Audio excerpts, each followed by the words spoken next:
नाम तारक हे थोर नावे तारिले अपार पांडुरंगा करो प्रथम नमन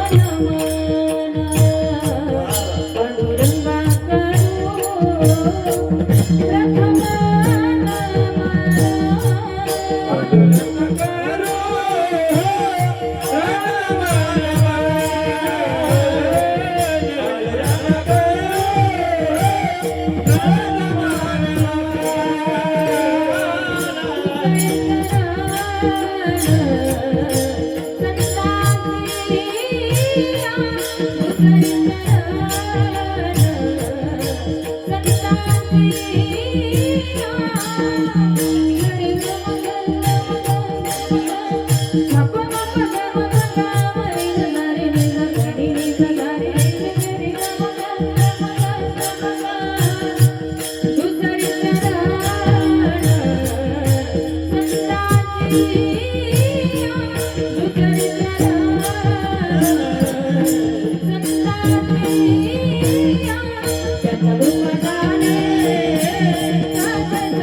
चराचरी श्री राधा मेरी स्वामिनी मैं राधे जी को दास जन्म जन्म मोहि दीजियो हमें वृंदावन को वास सच्चिदानंद रूपाय विश्वोत्पत्त्यादि हेतवे तापत्रय विनाशाय श्री कृष्णाय वयो नमः मनोजवमार्ततुल्य वेगं जितेन्द्रं बुद्धिमतां वरिष्ठं वातात्मजं वानरयूतमुख्यं श्रीरामदूतं शरणं प्रपद्ये श्रीगुरुचरण सरोज रज निज मन मुकुर सुधारी वर्णो रघुवर विमल जसो जोदायक फलचारी बुद्धिहीन तनु जानिके सुमिरो पवन कुमार बल बुद्धि विद्या देहु मोहि हरहु कलेश विकार आइए महाराज विराजे आइए महाराज विराजे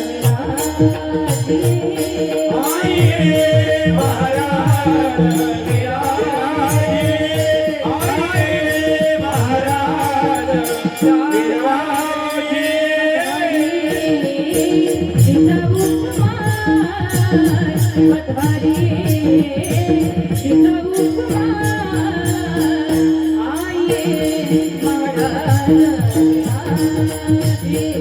आइए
नाम विठोबाचे घ्यावे मग पाऊल टाकावे नाम तारा कही थोर नामे तारिले अपार.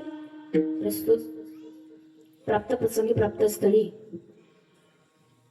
कीर्तन रूपी सेवेसाठी निवडलेला अभंग महान भगवत भक्त श्रीमंत संत अखिल कोट ब्रह्मांडाचा नायक जगाचा चालक मालक असणारा पंढरीची पांडुरंग परमात्मा यांचे असणारे अत्यंत लाडके आणि लढीवाळ भक्त प्रेमाची मूर्ती श्री संत नामदेव महाराज आणि त्यांच्या असणाऱ्या लाडक्या शिष्य लाडक्या दासी श्री संत जनाबाई महाराज यांचा 4 चरणाचा भगवंताच्या नामाचं महत्व सांगणारा सुंदर असा अभंग आपल्या सर्वांच्या सेवेसाठी विठ्ठल.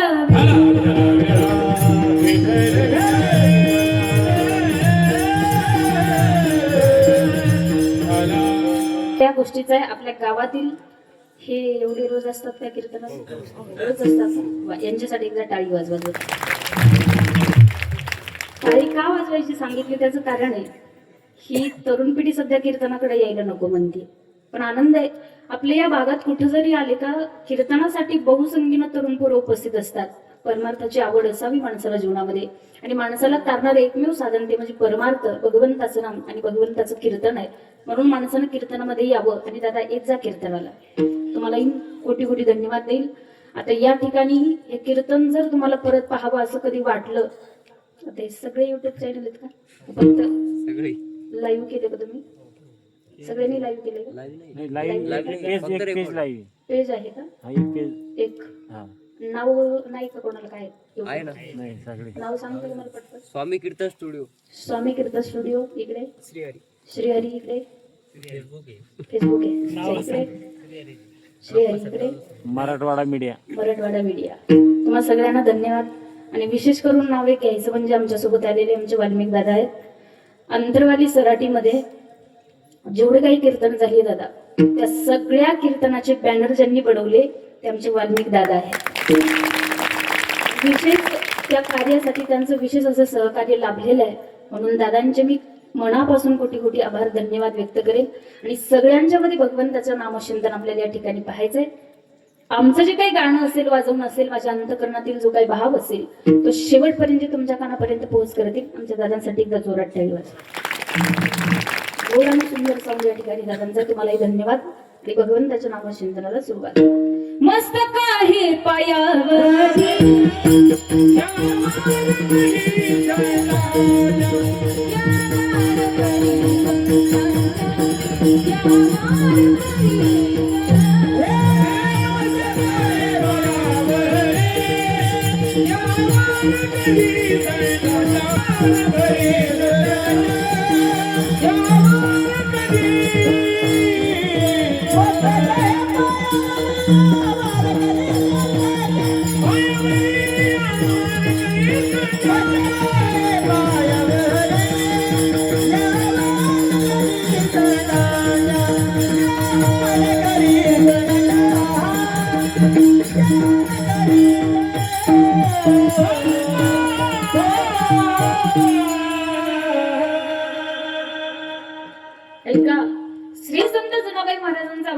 सेवेसाठी निवडला या अभंगातून जनाबाई भगवंताच्या नामाचं महत्व आपल्याला सांगतायत. तुम्ही सगळे कशासाठी आलात हे मला चांगलं माहिती, त्याच्यामुळे मी ते शेवटी बोलेल. अगोदर तुम्हाला अभंगाचं चिंतन ऐकावं लागेल. अभंगातून जनाबाईंनी भगवंताच्या नामाचं महत्व आपल्याला सांगितलंय. भगवंताचं नामचिंतन माणसानं कधी करावं? मृत्यू लोकामध्ये तुमचा माझा जन्म झालेला आहे. माणसाला कर्म करावं लागतं आणि तेच कर्म सफलतेकडे जावं, पूर्णतेकडे जावं असं जर वाटत असेल तर माझ्या जनाबाई त्या अगोदर भगवंताच्या नामाचं महत्व आपल्याला सांगतात. दादा आपण फार भाग्यवान आहोत, कारण तुमचा माझा जन्म या महाराष्ट्राच्या मातीमध्ये झालेला आहे. संतांच्या पदस्पर्शानं पावन आणि पुनीत असलेली ही महाराष्ट्राची माती आहे. जगद्गुरु तुकोबाराय असतील, ज्ञानोबाराय असतील, नाथ महाराज असतील, संत जनाबाई, संत बहिणाबाई, संत सोयराबाई या थोर संत महात्मा मंडळींच्या पदस्पर्शानं पावन आणि पुनीत असलेली ही महाराष्ट्राची माती आहे. एक गोष्ट मी सांगेल. संत म्हटले पवित्र ते कुळ पवन तो देश जेथे हरीचे दास जन्म घेती. या संतांच्या पदस्पर्शानं पावन आणि पुनीत असलेली ही महाराष्ट्राची माती आहे आणि त्याच महाराष्ट्राच्या मातीमध्ये तुमचा माझाही जन्म झालेला आहे. फार भाग्यवान आहोत आपण. माझं सांगणं असतं, महाराष्ट्रामध्ये कुठेही कीर्तन असो, कुठेही सप्ताह असो, कुठेही प्रवचन असो, महाराष्ट्रातील कीर्तनकार येतात. संतांचं सामर्थ्य, संतांचा अधिकार, संतांचं जीवनचरित्र आपल्या समोर मांडत असतात. पण एक गोष्ट ऐका, महाराज लोकांनी किती जरी आरडून ओरडून घसात आणून सांगितलं, दादा त्या गोष्टीचं जर आचरण आपल्या जीवनात नसेल तर त्या गोष्टीला अर्थ नाही. आपल्या सप्ताहाला किती वर्ष पूर्ण होतात? 42 वर्ष आपल्या सप्ताहाला पूर्ण होत आहेत. आता ऐका, या 42 वर्षामध्ये तुम्ही आतापर्यंत कमीत कमी सांगते, कमीत कमी 100 कीर्तन सहज ऐकलेली. दुखत आहे का तुमचं? जास्त. हा मग बोला माझ्याशी, बोला. 500. एका सप्ताहामध्ये 8 कीर्तन असतात. 42 वर्षाची बेरीज घरी गेल्यानंतर करा. किती होतात मला सांगा? किती? 336. बाबांनी सांगितलं, जुने विचार. याच्यासाठी कीर्तनाला यायचं असतं. 336 कीर्तन आपण ऐकले. किती ऐकले? 336 ऐकले. किती ऐकले इकडं? 336. मला सांगा तुमच्यात काही बदल?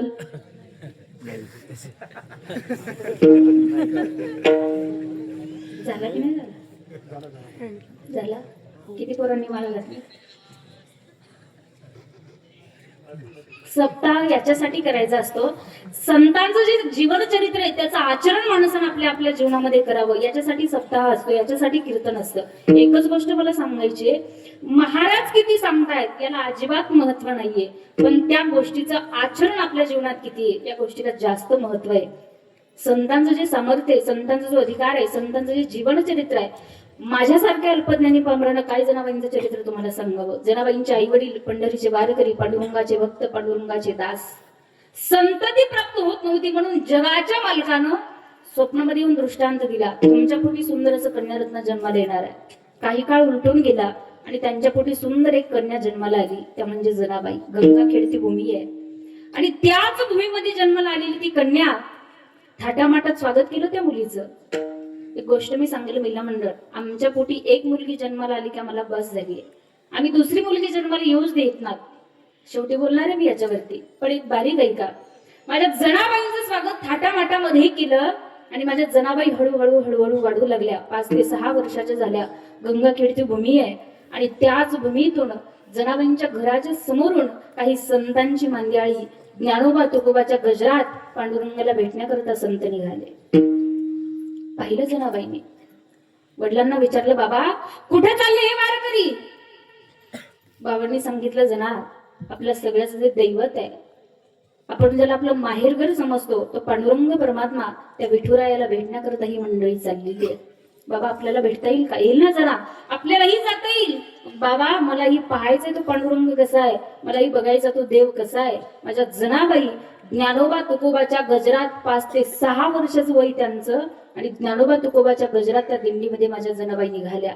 संत म्हटले, जंबू या दीपा माझी एका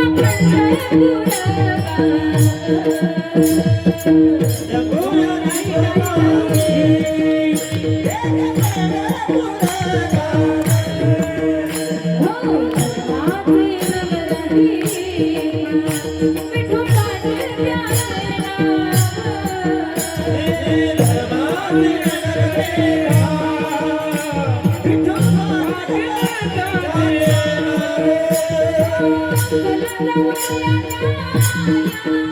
काही भोजन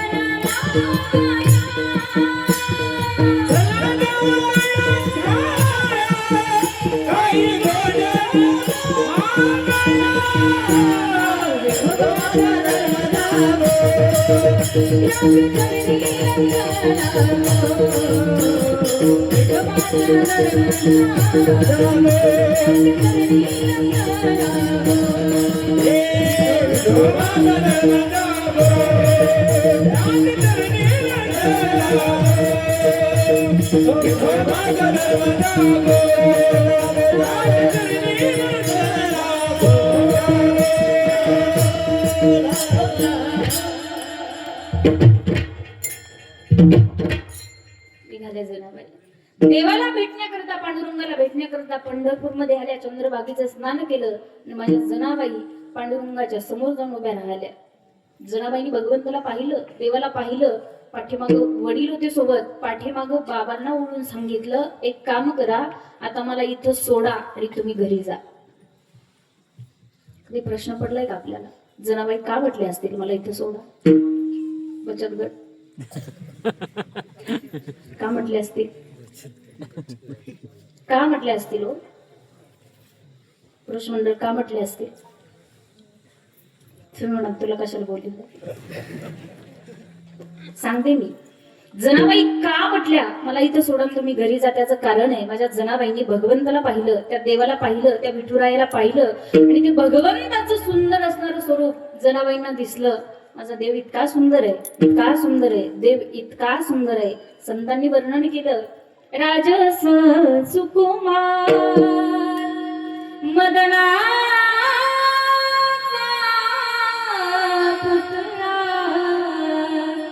राजस सुकुमार रूपे सुंदर सावळा गे माई, सावळा गे माई रूपे सुंदर सावळा गे माई, सावळा गे माई.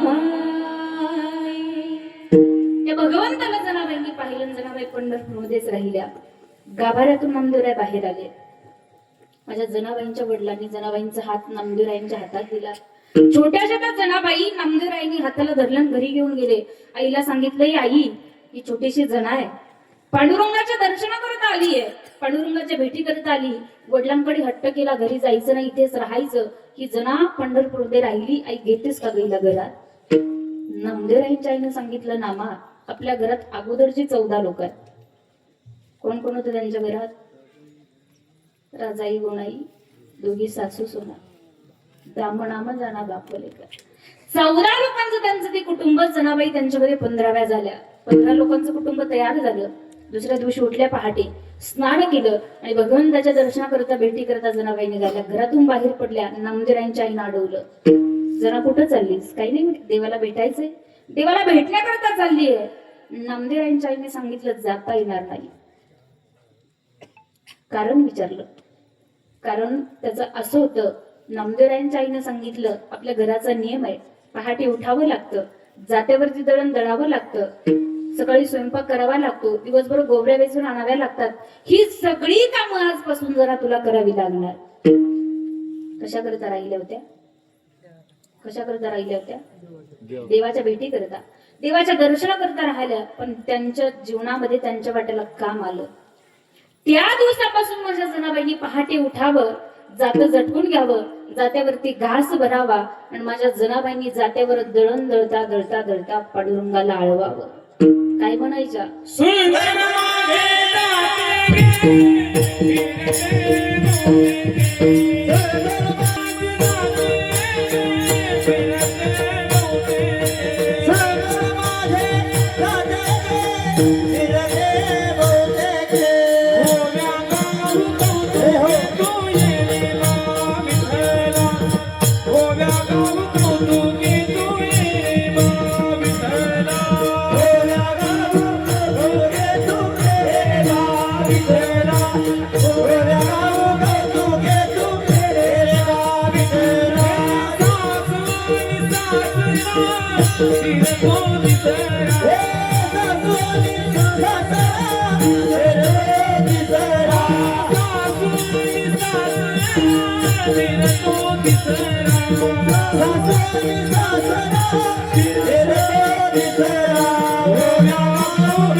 जरा म्हणजे जात्यावरती दळणदळ पांडुरंगाला आळवलं जात्यावर काय म्हणायच्या सुंदर माझी जाते ग फिरती भोवती ग ओव्या गाऊ कौतुकी तू ये रे पा विठ्ठला जीव शिव दोन्ही गुंडे ग प्रपंचाची नीटे ग लावणी पाची बोटे गे तू ये रे पा विठ्ठला सुंदर माझी जाते ग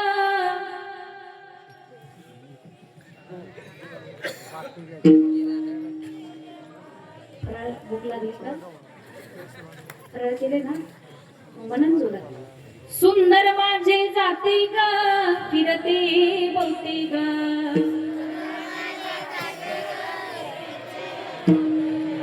सोबत मनाचा रेल्वेच्या डबे जोडल्यासारखं सोबत मनासोबत सुंदर माझे जाते ग फिरते बोलते ग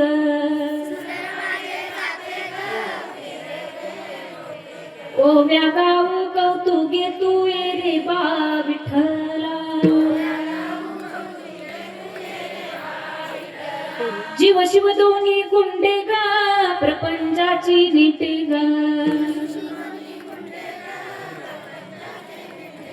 लावणी पाची बोटे गे तू ये रे बा विठ्ठला सासू आणि सासरा फिरतो तिसरा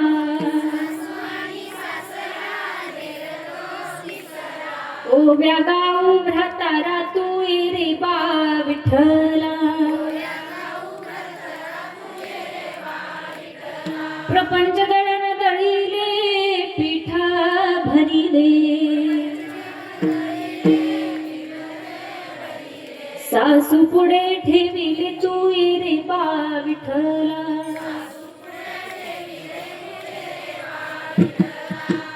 जोरात म्हटलं सासू पुढे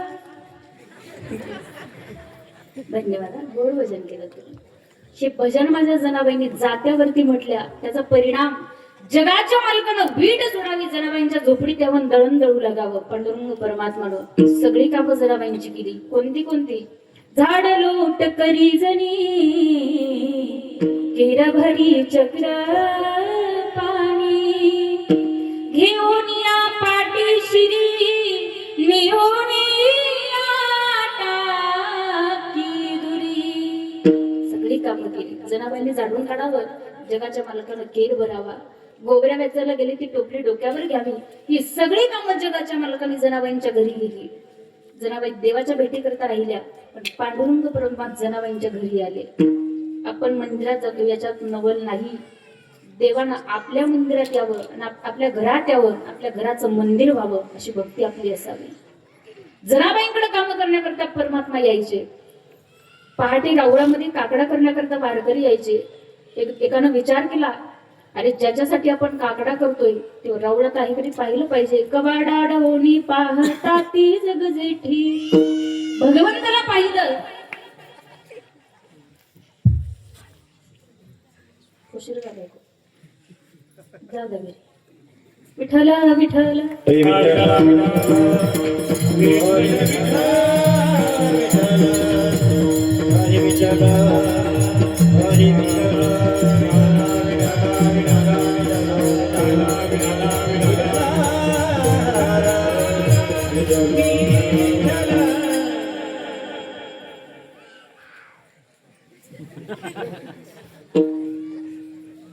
काय सांगत होते मी मला कीर्तन लक्ष द्या थोडस माझ्याकडं आपला वेळ कमी राहील आज घरी घेऊन जा त्यांना जाऊ दे घरी, झोपी गेला घरी जाऊ. विठ्ठल विठ्ठल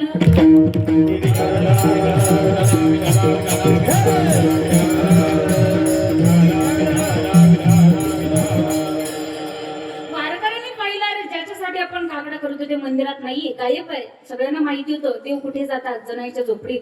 गेले देवाकडे, देवाला भांडे लागले, काहू देवा एवढ्या थंडीत काकडत काकडत तुमच्यासाठी काकडा करतोय आणि तुम्ही वीट सोडून जनाईकडे जाताय. भगवंतानं सांगावं बाबा उद्यापासून नाही येणार. 2-3 दिवस मध्ये केले, जनाबाईंनी भगवंताला बोलावलंच नाही. दुसऱ्या दिवशी माझ्या जनाबाई उठल्या, राहवलं नाही. देव विचार करू लागले, जना मला का बोलवत नसेल, जना मला का बोलवत नसेल. जनाबाईंनाही करमेण असं झालं. मग माझ्या जनाबाईंनी जात झटकून घेतलं, जात्यावरती गाज भरला, कोंडा हातात धरला. पहिला म्हणजे एक गोष्ट लक्षात ठेवा, जनाबाईंचं छोटस वय त्यांचं असताना त्यांनी त्यांच्या जीवनात कामं केली. आपण करतो याच्यात नवल नाही. त्या काळामध्ये साधनं नव्हती, जात्यावर दळण दळावं लागायचं. दादा आत्ताच्या पोरींना सांगावं लागतं याला जातं म्हणतात. ती म्हणे कोण जातं, कुणी जात नाही, याला जातं म्हणतात ते सांगावं लागतं. ते जातं आता राहिलं नाही, पाटावर बंड आता राहिलं नाही. आपल्याकडे मिक्सर आलं, सगळी साधनं आपल्या जीवनात आली, तरी कोणाच्या कमरेत घ्या, कोणाच्या मणक्यात घ्या, कोणाच्या गुडघ्यात घ्या, साधन असून आपल्या जीवनात असं होतंय. पूर्वीच्या काळी काहीच नव्हतं, जात्यावर दळण दळावं लागायचं. जनाबाई उठल्या, जाता झटकून घेतलं, जात्यावरती घास भरला. आणि माझ्या जनाबाई आज सुंदर माझे जाते ग नाही म्हटल्या. माझ्या जनाबाई आज विठ्ठल ग माझी माता नाही म्हटल्या. आज माझ्या जनाबाई म्हटल्या, एक एक विठाबाई,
विठाबाई माझे पंढरीचे आई. जनाबाईंनी भगवंताला विठाई रूपात आवाज दिला. जगाच्या मालकांना वीट सोडली, रुक्मिणी मातेच्या शृंगार ग्रहामध्ये गेले. भगवंतानं 9 वारी साडी अंगावर घातली आणि विठाई रूपात जगाचे मालक जनाईच्या झोपडीत येऊन दळण दळून लागले. जनाबाईंच्या झोपडीत आले की देव अलंकार काढून ठेवायचे आणि फाटलेली वाकड अंगावरती घेऊन बसायचे. घाई घाईनं ते अलंकार तिथं राहिले. लक्षात आलं वारकरी माझ्यासाठी रावळात काकडा करतायत. घाई घाईनं ती फाटलेली वाकड अंगावर घेतली आणि देव विटेवर जाऊन उभे राहिले. पाहिलं वारकऱ्यांनी, देवाचे अलंकार गेले गायब. देवाचे अलंकार चोरीला गेले. गावचा पाटील बोलवला, गावात बोंबाबोंब झाली आणि म्हणे ही वाकड ज्याची असेल त्या घरी देवाचे अलंकार. सगळ्यांना माहिती होतं देव कुठे जातात, जनाईच्या झोपडीत जातात. सगळ्यांना माहित झाले वाकड जनाची आहे, फाटलेली वाकड जनाची आहे. सगळेजण जनाबाईंच्या झोपडीत आले, जनाबाईंना भांडायला लागले.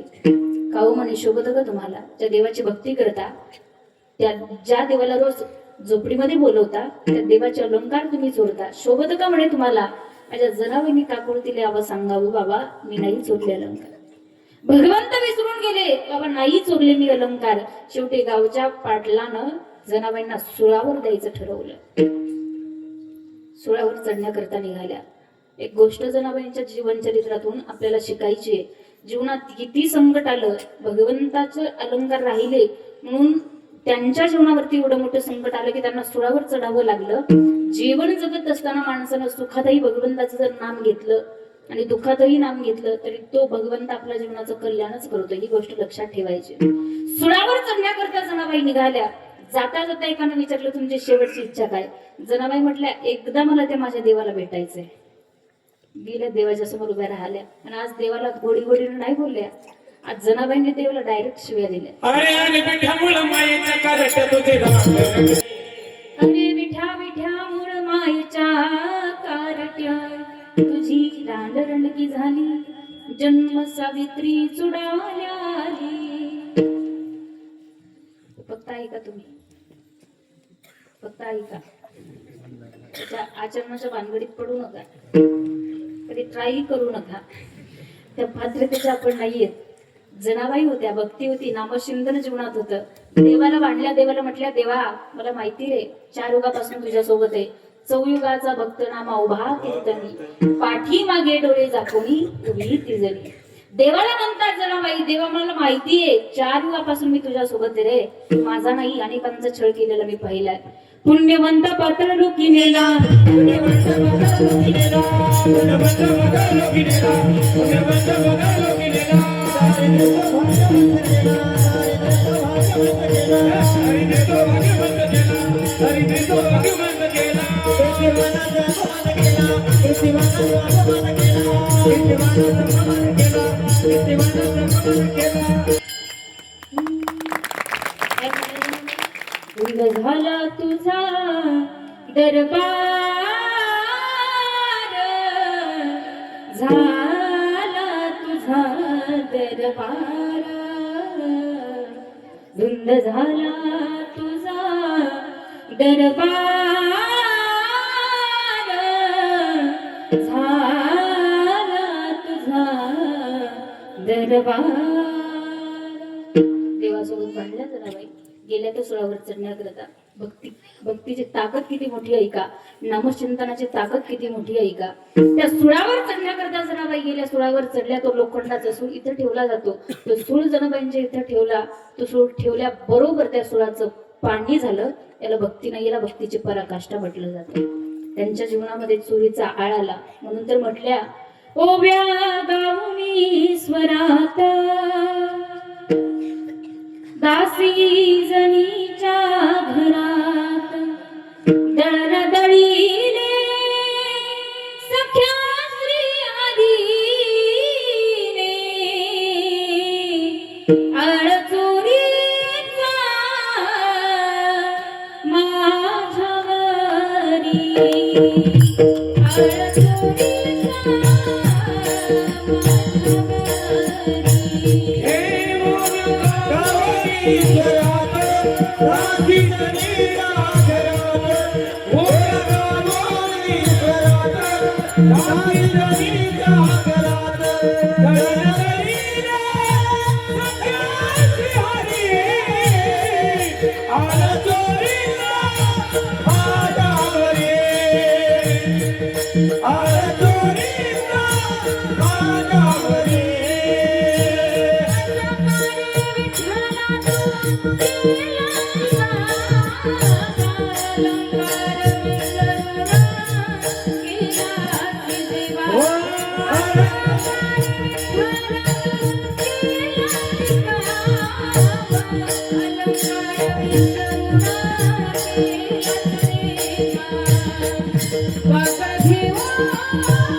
लक्षात घ्या, जीवनात भक्ती करायची असेल, नामचिंतन करायचं असेल, जनाबाईंकडनं शिकायचंय. आणि त्याच जनाबाई आपल्याला सांगतात भगवंताचं नाम कशाच्या अगोदर घ्यायचं, अभंगाचं पहिलं.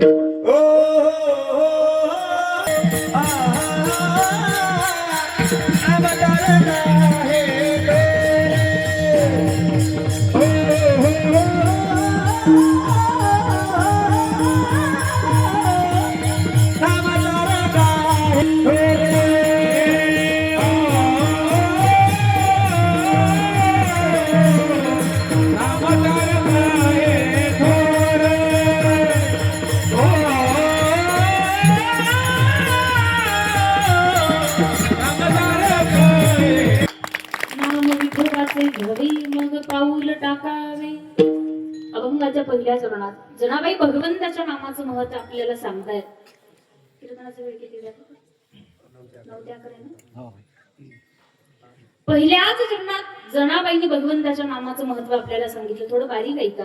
या मृत्यू लोकांमध्ये तुमचा माझा जन्म झालेला आहे. माणसाला कर्म करावं लागतं आणि ते कर्म जर माणसाकडनं चुकीचं झालं तर ते कर्म माणसाला फेडावंही लागतं. म्हणून ते कर्म सफलतेकडे जावं, ते कर्म पूर्णतेकडे जावं असं जर आपल्याला वाटत असेल तर माझ्या जनाबाई म्हटल्या, नाम विठोबाचे घ्यावे मग पाऊल टाकावे. हे फक्त पावलापुरतं मर्यादित नाहीये. ही गोष्ट ऐका. भगवंतानं तुम्हाला मला हा नरदेह दिलेला आहे नामचिंतन करण्यासाठी, भक्ती करण्यासाठी. देवी दिला देह भजना गोमटा, तोया झाला फाटा बाधिकेचा. संतांनी अनेक ठिकाणी सांगितलं हा देह कशासाठी आहे. राम राम स्मरा आधी, राम राम स्मरा, राम राम स्मरा कधी कधी पण मरायच्या आधी, आधी पण कधी विचार केलाय का आपण जीवनात. प्रमाण आपल्याला बऱ्यापैकी पाठ असतात. राम राम स्मरा आधी, राम राम स्मरा आधी पण कधी. जेवण करण्याच्या आधी, आंघोळ करायच्या आधी, बाहेर फिरायला जाण्याच्या अगोदर, गाडीवर बसण्याच्या अगोदर, बाहेर गाडी घेऊन जाण्याच्या अगोदर, कशाच्या अगोदर करायचंय. कधी विचार केला जीवनात. नाही करत. मी सांगेल तुम्हाला भगवंताचं नाम कशाच्या अगोदर घ्यायचं. मी शतकोटी वाचत असताना माझ्या वाचनामध्ये एक सुभाषित आलं होतं आणि ते सुभाषित आपल्याला सांगतं की भगवंताचं नामचिंतन कशाच्या अगोदर करायचं. शतम विहाय भोक्तव्यम सहस्रम स्नानमाचरे, लक्षम विहाय दातव्यम कोटिम तत्वा हरिम भजे. 100 कामं सोडायची, अगोदर जेवण करायचं. 1000 कामं सोडायची, अगोदर स्नान करायचं. 1,00,000 कामं सोडायची, अगोदर दान धर्म करायचा आणि कोटी कामं बाजूला ठेवायची, अगोदर भगवंताचं नामचिंतन करायचं. म्हणून राम राम स्मरा अगोदर करा म्हटले. कारण हा नरदेह आपल्याला प्राप्त झालाय. हा कधी जाईल याची शाश्वती माणसाकडे नाहीये. क्षणभंगुर राई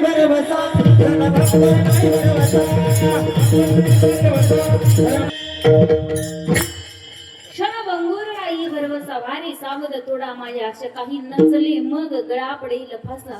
पुढे हुशार तो राहे ओळसा गा राम राम स्मराधी. संत अनेक ठिकाणी सांगतात राम राम स्मराधी. पण विचार करा. म्हणजे ज्ञानोबा म्हटले जोपर्यंत आपल्या आयुष्याचे सूत्र चांगली आहेत तोपर्यंत माणसानं परमार्थ करायचंय, तोपर्यंत माणसानं नामचिंतन करायचंय, तोपर्यंत माणसानं भजन करायचंय. एकदा का आयुष्याचे सूत्र बिघडले मग माणूस परमार्थ करू शकत नाही. ज्ञानोबरांची भाषा आहे आयुष्याचे सूत्र बिघडता उमटे भूताची खळाळता. एकदा का आयुष्याचे सूत्र बिघडले, आपले डोळे जागेवर असतात तरी आपल्याला दिसत नाही, आपले कान जागेवर असतात तरी आपल्याला ऐकू येत नाही, आपले पाय जागेवर असतात तरी आपण चालू शकत नाही. कारण आयुष्याचे सूत्र बिघडतात. एकदा का आयुष्याचे सूत्र बिघडले मग माणूस परमार्थ करू शकत नाही. आणि फार गंमत आहे आयुष्याची.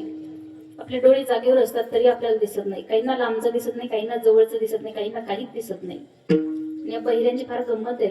हे समोरच्याला बहिरे समजतात, इतके जोरात बोलतात. कारण ज्ञानोबरांची ओवी आपल्याला वाचावी लागेल. आयुष्याचे सूत्र बिघडतात. प्रक्रिया आहे. एकाच्या लग्नाला 4 महिने झाले. तो डॉक्टरकडे गेला. डॉक्टर मला डॉक्टर आनंदात संसार चालू आहे पण माझ्या मिसेसचा एक प्रॉब्लेम आहे. मी जे बोलतो ते तिला ऐकूच येत नाही. डॉक्टर म्हणे तुझी बायको घरी, मी हॉस्पिटलमध्ये, थंडी ताप सर्दी खोकला असता गोळ्या औषध देऊन व्यवस्थित केलं असतं पण ती घरी आहे, मी इथे, मला कसं कळणार तिला किती फुटावरून ऐकू येत नाही. तू एक काम कर, घरी जा, चेक कर तिला किती फुटावरून ऐकू येत नाही, मग आपण ठरवू टावर कुठं पाहिजे रेंज कुठं नाही. घरी गेला. पहिल्या झाला तो भरायला तिथून बायकोला आवाज दिला, अगं ऐकलंस का, माझी काय केली. तिचा काही रिप्लाय आला नाही. मला समजलं 50 फुटावरून ऐकू येत नाही. हा दुसऱ्या दारात गेला, थोडं बारीक आहे का. हा दुसऱ्या दारात गेला, तिथून बायकोला आवाज दिला, अगं ऐकलंस का, भाजी काय केली. तिचा काही रिप्लाय आला नाही. याला पक्क माहित झालं, टेन्शन आलं याला. येणारच ना, 4च महिने लग्नाला जाईल, एक तर होईना. होतात का तुमच्याकडे. नसतील तर सांगा, आमच्या गावातले मोठे पुरी. कुठं गेलं तरी आपली अडचण आहे बाबा. त्याला टेन्शन आलं. सासऱ्याने बहिरी नशिबी मारली की काय. हा बायकोच्या जवळ गेला, यांना रफकन हात उचलला आणि हळू मारला. जोरात मारू शकल तुम्ही, क्रियापद सावकाश द्या, माझं व्याकरण पक्क आहे. बोला तुम्ही.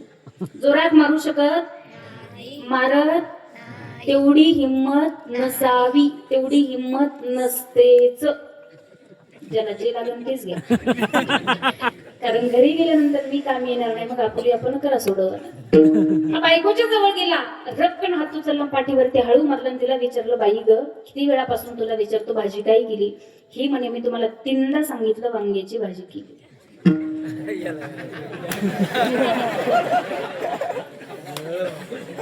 बोला नाही तुम्हाला इथं डॉक्टर बोलावं लागेल. अडचण कोणाची होती? याची होती. आणि डॉक्टरकडे कोणासाठी गेला? आयुष्याचे सूत्र बिघडता. फिजिकली अनफिट झालं का माणसाच्या अडचणी वाढल्या. म्हणून जोपर्यंत आयुष्याची सूत्र चांगली आहेत तोपर्यंत परमार्थ करायचा आहे, तोपर्यंत नामचिंतन करायचंय.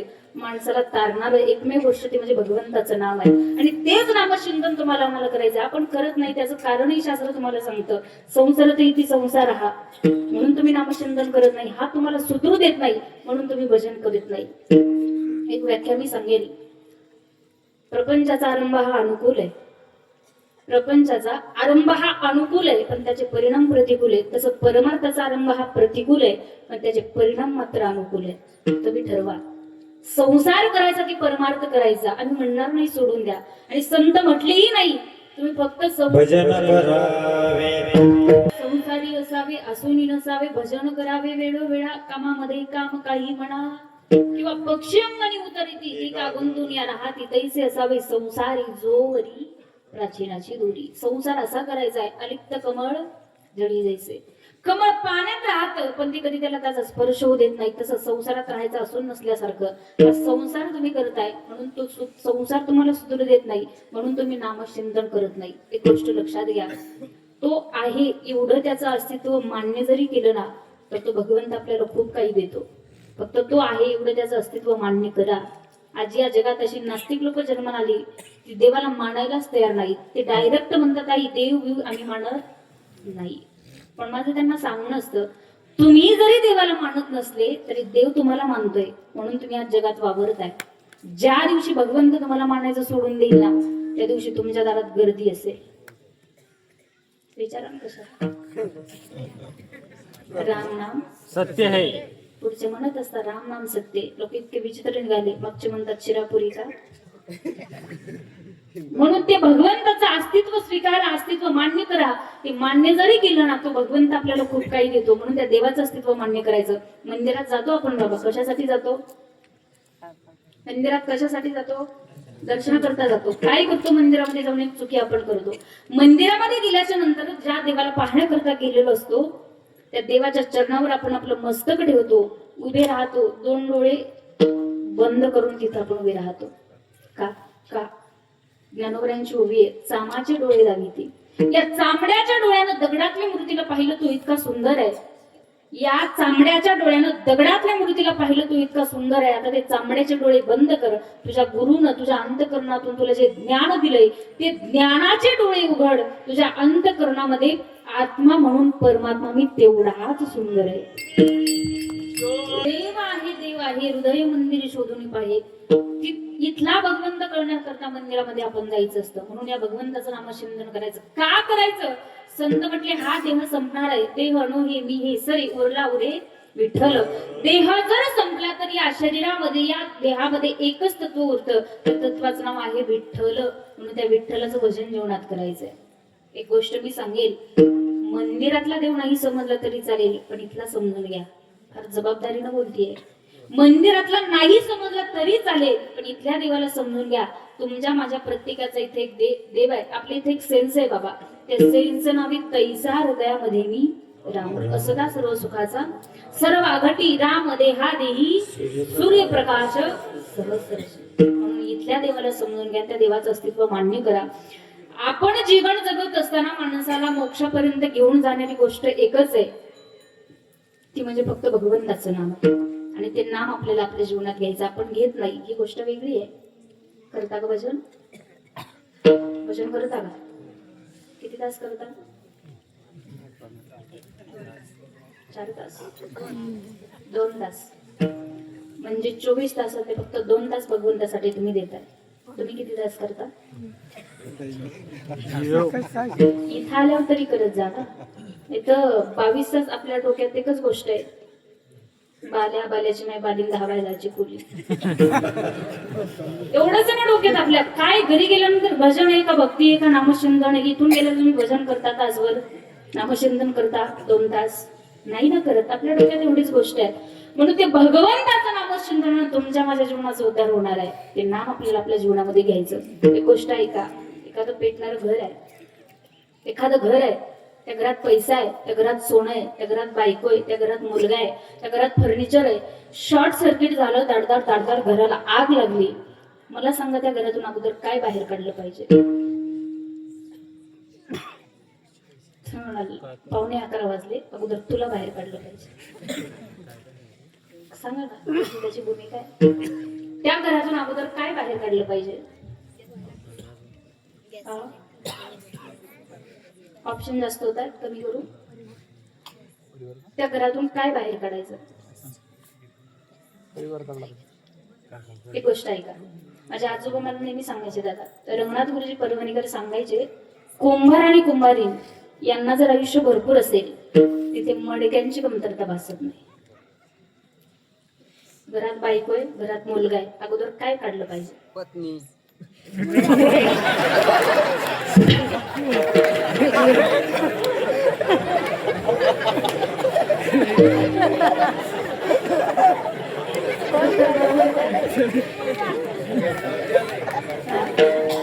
दोन्ही काढले पाहिजे. त्यांचं उत्तर बरोबर आहे. अगोदर पत्नीला काढलंय. एक छोटं उदाहरण सांगून मी क्लिअर केलं तुम्हाला, पण समजलं नाही. त्यांनी बरोबर सांगितलं. अगोदर बायकोची निवड केली आपण. उदाहरण दिलं का मी तुम्हाला त्याच्यासाठी? क्लिअर केलं होतं.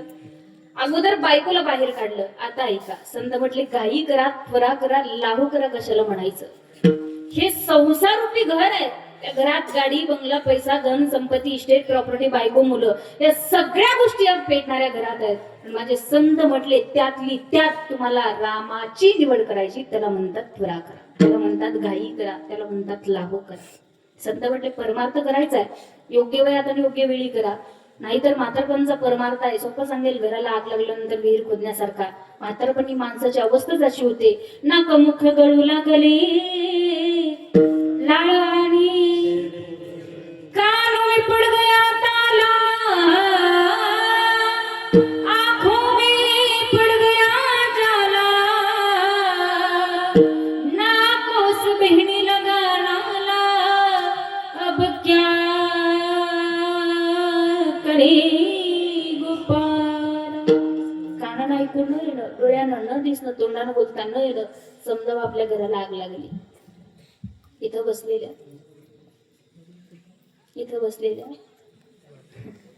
किती लोकांची लागली पाहणार नाही. ज्यांची लागली त्यांची अशीच लागू द्या. पण ज्यांची घर अजून मजबूत आहेत, तारुण्यात आहेत, त्यांनी काय करायचंय? करावी तातडी परमार्थाची, संत समागमी धरावी आवडी, तर नाभाग्यवंत नटे हरी कीर्तनात. परमार्थ माणसानं तरुणपणामध्ये करावा, योग्य वेळेत आणि योग्य वेळी करावा. दादा, मी जर माझ्या गावातून निघाले, मला बरेच लोक म्हणतात, शिवांजली तू लई लवकर परमार्थाला लागली. एक वाक्य मी त्यांना सांगत असते, तुम्ही पण याच वयात यावं यात. कळलंय का? टाळ्या नका वाजवू, फक्त समजून घ्या मी काय बोलते. तुम्ही पण याच वयात यावं यात. मराठी भाषा जशी वळू तशी वळली जाते. कळतंय का? तुम्ही पण याच वयात यावं. पुढचे 10-12 जण सोडले, बाकीचे काय बोलते तिचं तिलाच माहिती. सांगायचं तात्पर्य एकच आहे, माणसाला परमार्थ करायचा असेल ना तर तरुणपणामध्ये परमार्थ करावा. एक विनोदानं म्हणत असते, जोपर्यंत आहेत तरुण तोपर्यंत घ्यायचा परमार्थ, एक दिवस जायचं लोक टाकणार म्हणून घ्यायचा परमार्थ. हे वय आहे परमार्थ करण्याचं, नामचिंतन करण्याचं, भक्ती करण्याचं. म्हणून त्या भगवंताचं भजन तुम्हाला मला जीवनात करायचंय. जनाबाई म्हटले, हे नाम माणसाला तारणार आहे आणि या नामानं अनेकांचा उद्धार झालेला आहे. अभंगाचं दुसरं चरण. तारक ही थोर नामी तारिले अपार. अभंगाच्या दुसऱ्या चरणात जनाबाई सांगतात, नाम तारक हे थोर, हे नाम माणसाला तारणार आहे. या नामानं माणसं तर त्याच्यात नवल नाही झाला, भगवंताच्या नामानं दगड सुद्धा पाण्यावर तरली. ही ताकद भगवंताच्या नामात आहे. एक गोष्ट ऐका, दगडालाही पाजर फोडण्याची ताकद भगवंताच्या नामात आहे. म्हणून संत म्हटले, नाम तुझे रे, नाम तुझे रे, नाम तुझे रे नारायणा. थोडी पाषाणाला पाना, थोडी पाषाणाला पाना. नाम तुझे रे, नाम तुझे रे, नाम तुझे रे नारायणा. दगडाला पाजर फोडण्याची ताकद या भगवंताच्या नामात आहे. सोपं सोपं तुम्हाला मी सांगते, भगवंताच्या नामानं अनेकांचा उद्धार झाला. संत म्हटले, नामी तरला नाही कोण ऐसा द्यावा निवडून. म्हणून ते नाम जीवनात घ्यायचं. माणसं तर त्याच्यात नवल नाही. दगड पाण्यावर तरली हे दगडाला कळत नाही. मी दगडाचं बोलते, तुम्ही मनावर घेऊच नका. मी दगडाचं बोलते. भगवंताच्या नामानं दगड पाण्यावर करतात. उदाहरण प्रत्येकाला माहिती, कथाभाग प्रत्येकाला माहिती आहे. प्रभू रामचंद्रांनी तुझ्या नामाचा महिमा तुझं न कळे मेघ श्यामा. देवापेक्षा श्रेष्ठ देवाचं नाम आहे. म्हणून नाम तारक हे थोर नामे तारिले. जनाबाई म्हटल्या, या भगवंताच्या नामानं कोणाकोणाचा उद्धार झालेला आहे. अभंगाचं तिसरं चरण. उद्धारीला चोखा मिळा मुक्ती सनेला. अभंगाच्या तिसऱ्या चरणात जनाबाई म्हटल्या, भगवंताच्या नामाची ताकद आहे. अजामिळा उद्धारीला चोखा मिळा मुक्ती सनेला. अजामिळ नावाचा एक ब्राह्मण होता. तुम्ही भागवतामध्ये ऐकलं असेल कथा. अजामिळ नावाचा ब्राह्मण नदीवरती स्नान करता गेला. समोर वेश्यांची गल्ली दिसली. त्या वेश्या घरी आणल्या. त्या वेश्यासोबत राहू लागला. ब्राह्मण होता पण वृत्ती बिघडली. ब्राह्मण होता तरीही त्याची वृत्ती बिघडली. वेश्यासोबत राहू लागला. 9 पुत्र त्याला त्या ठिकाणी झाले. 10वा पुत्र त्याच्या पोटी जन्माला येणार होता.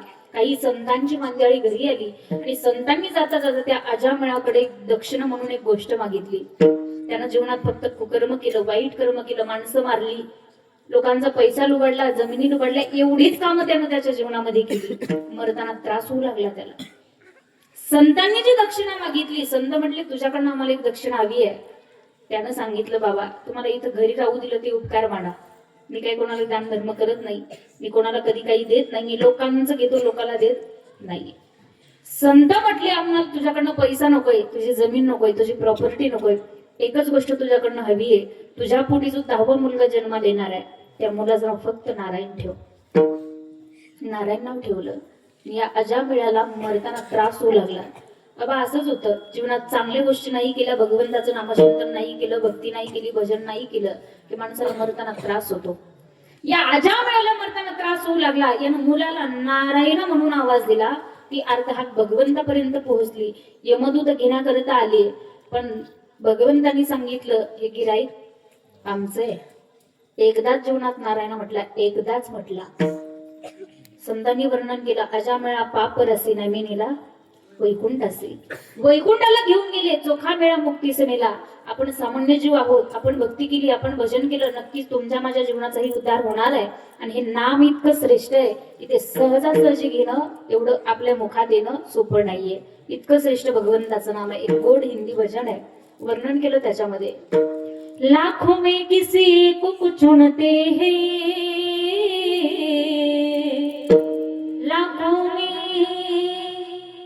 लाखों में किसी को कुछ चुनते हैं, अंदर की आवाज को सुनते हैं. बस याद कर, फिर याद कर, बस याद कर, फिर याद कर.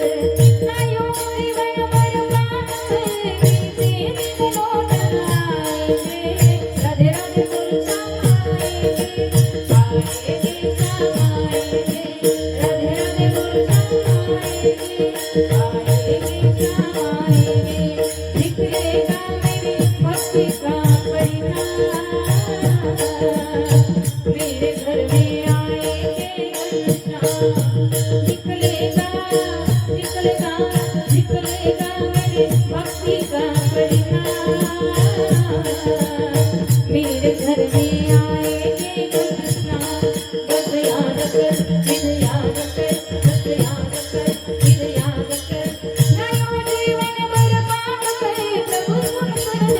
राधे राधे बोल समाएंगे आएगी समाएंगे राधे राधे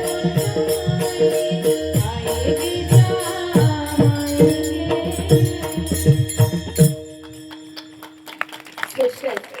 भगवंताचं नाव हे जगात श्रेष्ठ आहे म्हणून ते सहजासहजी कोणाच्या मुखात येत नाही. अंतकाळी ज्याच्या नाव आले मुखात तुका म्हणे सुखा पार नाही. आता मी वारंवार वारंवार का सांगते, भक्ती करा, भजन करा, नामचिंतन करा. वेळ फार कमी राहिला आपल्याकडे. किती राहिला अजून? झालं ना? संपलं ना? 11 वाजले. नाही मी कीर्तनच नाही, मी आयुष्याचा विचारते. मला माहिती आहे बऱ्याच लोकांनी घड्याळी दाखवल्यात खालून. ताई संपलाय, वेळ संपलाय कीर्तनाचा.